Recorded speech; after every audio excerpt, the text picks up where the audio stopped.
আমরা ছেলেরা না এমনই জানেন, যে নিজের দুঃখ কষ্ট যা যে মানুষটা ছেড়ে গিয়েছে বা যে মানুষটার জন্য এত কষ্ট পাই, দিনের পর দিন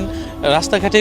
নিজেকে একদম অসহায়ের মতো ঘুরে বেড়াই, সেই মানুষটা না আমরা কখনোই কষ্ট না কারোর কাছে প্রকাশ করতে পারি না। না পারি প্রিয় মানুষটার কাছে, প্রিয় মানুষ তো কখনো বোঝেই না যে তার জন্য আমরা কত কষ্ট পাচ্ছি বা কত কষ্ট তার জন্য বুকের বাপাসে জমে আছে। না পারি পরিবারকে দেখাতে, কারণ পরিবারকে কি দেখাবো? আমি যদি আমার কষ্টগুলো পরিবারকে দেখা যায়, তারাই দেখা যাবে কি অন্যরকম একটা হতাশায় ভুগবে, যে আমার ছেলে আমার সন্তান কষ্ট পাচ্ছে, আর যার জন্য এত কষ্ট পাচ্ছি তাকে যখন বুঝাইতে যাব সেও বুঝবে না, কারণ ওই যে তার ভিতরে এমন একটা মোহ কাজ করছে বা অন্য কারোর প্রতি এমনভাবে আসক্ত হয়েছে, আমার ভালোবাসাটা না তুচ্ছ হয়ে গিয়েছে বা আমার ভালোবাসাটা সে তুচ্ছ মনে করবে। এর জন্য আমরা ছেলেরা সত্যি মাঝে মাঝে এমনটাই অসহায় হয়ে দাঁড়ায় যে কষ্টগুলো কাকে শেয়ার করব। হয়তো দেখা যায় কি দিন শেষে নেশা করে বা সিগারেটের বা নিকোটিনের ধোঁয়াগুলো না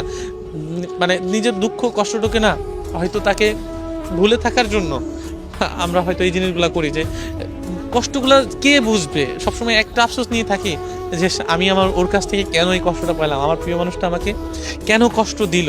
এই যে এই কষ্টটা নিয়ে না সবসময় ঘুরতে হয়, কিন্তু এই কষ্টটা যে কার কাছে প্রকাশ করলে একটু শান্তি লাগবে। বন্ধু বান্ধবের কাছে যখন প্রকাশ করতে যায় তারা হয়তো হাসি ঠাট্টা করে উড়িয়ে দেয়, হয়তো সব বন্ধু বান্ধব এক না, কিছুটা শোনার চেষ্টা করে, কিন্তু নিজের কষ্টটা না কখনো মন থেকে কাউরে বলার চেষ্টা করতে পারি না, বা বলতে গেলেও না সেই মানুষটা হেসে উড়িয়ে দেয়। কিন্তু তাকে আমার খুব বলতে ইচ্ছা করে, যে মানুষটার জন্য কষ্ট পেয়েছি তাকে যদি জড়িয়ে ধরে বলতে পারতাম যে তোমার জন্য আমার খুব কষ্ট হচ্ছে, আর সেই মানুষটা যদি একটুখানি বুঝতো যে সত্যি হয়তো বা আমার জন্য তার কষ্ট হচ্ছে, তাহলে হয়তো আমাদের ভালোবাসার মানুষগুলা কখনোই ছেড়ে যেত না বা আমরা এত কষ্ট পেতাম না। এই জন্য পরিবারের কাছে এখন বড় হয়েছি, পরিবারের কাছে হয়তো কিছু বলতে পারি না, মানে রাস্তা দিয়ে হাঁটি আর নিজে নিজে ভাবি যে আমি কাকে ভালোবাসলাম, কার জন্য এত কষ্ট পাচ্ছি, কার জন্য জীবন্ত লাশ হয়ে রাস্তা দিয়ে ঘুরে বেড়াচ্ছি। যখন নিজে নিজে এই জিনিসগুলো ভাবি না, তখন সত্যি খুব খারাপ লাগে যে আমি হয়তো ওই মানুষটাকে ভালো না বেসে যদি তখন তার মিথ্যা ভালোবাসা যদি না জড়াতাম, তাহলে আজকে এই কষ্টকে দেখতে হতো না, বা পরিবারকে মিথ্যা হাসি দিয়ে বলতে হতো না যে আমি ভালো আছি। যখন কেউ জিজ্ঞাসা করে যে ভাইয়া কেমন আছেন, তখন হয়তো নিজেকে তার কাছে সুন্দরভাবে প্রেজেন্ট করার জন্য হয়তো বলি যে ভালো আছি, কিন্তু কি জানেন আপনি যে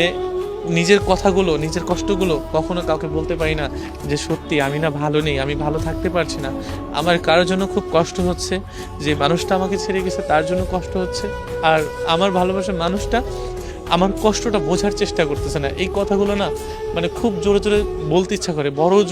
জোরে গলায় বলতে ইচ্ছা করে, যে আমি বলি যে তোমাকে ছাড়া আমি এক মুহূর্ত ভালো থাকতে পারছি না, প্রচুর কষ্ট হয়, তোমার জন্য এক বুক কষ্ট নিয়ে আমার বেঁচে থাকতে হচ্ছে,